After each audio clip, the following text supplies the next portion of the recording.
আমার হারে কালা করলাম রে ওই আমার দেহ কালার লাইগা। এই বাতিজা দাঁড়ো। জি আঙ্কেল বলেন। নামো না। না না নামও বলতে ওই যে লাঞ্চের সময় হয়ে গেছে তো যামু কই। এই তার মারে বাপ যাবে না, ওটা সালস ব্যান গাই ব্যাগে মিলে 1000-1500 টাকা হুঁজি নাই, কিন্তু এমন ভাবে মোটলে কথা করে লাঞ্চ, তুই এমন ভাবে মোটলে কথা করে মনে হচ্ছে তুই অফিসে চাকরি করাস। কি এর কথাবার্তা কোন আঙ্কেল, আমি কিছু বুঝলাম না। আমার কথা হচ্ছে এটা হয়তো আপনার কাছে কিছু না, কিন্তু দিন শেষে এটা তো আমার জন্য অনেক বড় একটা কিছু। আমার এত কিছু জানার দরকার নাই। এই যে 10 মিনিট আগে মসুর দুয়ারের লগে দিছে বাইক গিয়ে আছে, বাইয়ে তুমি কাপড় যেখান লইছ কাপড় খান বার করো। কাপড় লইছি বাধ্য দিয়ে দিছি, লেনদেন ক্লিয়ার। কাপড় লইছ বাজ্য দিছ লেনদেন ক্লিয়ার, এটা আমি বুঝছি, কিন্তু তোমার লগে তো আর লেনদেন রয়ে গেছে। হয়তো আপনার চিনি আর আপনার লগে আমার লগে কোনো লেনদেন হবে না। আরে চিনো লাগতো না, তোমার চিনি। কাপড় বার করো, আরে দূর আর কাপড় বার করো। দুপুর হয়ে গেছে, খানা খামু। কোনো কথাই বলিও না। কি কাপড় কথা কোন কিছু বুঝলাম না। আরে 10 মিনিট আগে লইছ জায়গা মিয়া কাপড় বার করো। আপনি যে চাইলন কি এর কাপড় কথা কোন না বুঝলাম। তুই জানা, আপনি জানাই লইতে না ইয়া যামু এই কি একটা অবস্থা। আরে দূর আপনি কি এর কথা। জ্বর না গেলে যা। আরে বাবু রে কাপড় দুইয়েন না লইছে, এই যে কাপড় দুইয়েন, কাপড় দুইয়েন এগাস নাকি এত কম? এই আর নাই, এই দুই লইছস? এই দুইয়েন লইছি। এবার আয়। এই কাপড়টা 2850 টাকা। হ্যাঁ কত? 2850 টাকা। 2850 লইছস কত দিন দনওয়ান?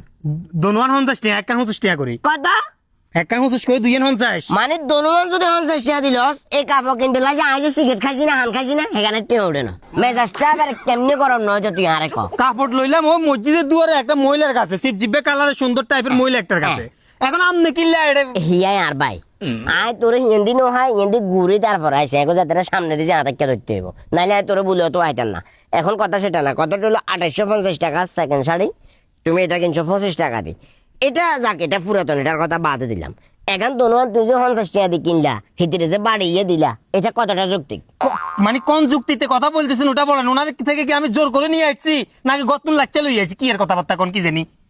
অবশ্য ঠিক আছে, তুই তো আর জোর করিল না, হিতে যদি না আইতো তাইলে কি তুই আর লইতে হাইতে? কথাই তুই নাম নাল লোক উঠেছে সিলে সিলি করিয়ে না চাই। বাদে যা তোমার দোষ নাই, কিন্তু একটা জিনিস আমার কাছে অনেক খারাপ লাগছে বুঝছো না। এই যে আজ ছেলে দেশের বাইরে থাকে, তুমি কাপড় খান যাতন লইছো, এটা হলো আজ ছেলের বউ।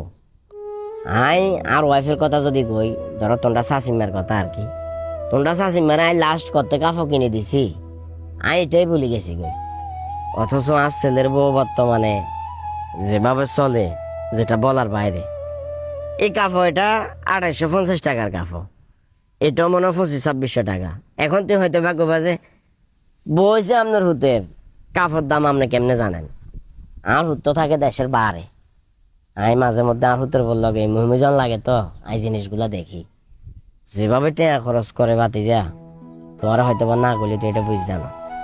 আর ছেলে দেশের বাইরে কত কষ্ট করে, কত ক্রাইসিস করে, পরিবারের মুখে হাসি ফুটে বেলায়, পরিবারটারে গুছের এক বেলায়, কিন্তু দিন শেষে আর ছেলের বইগুলা মাথাতে রাখে না।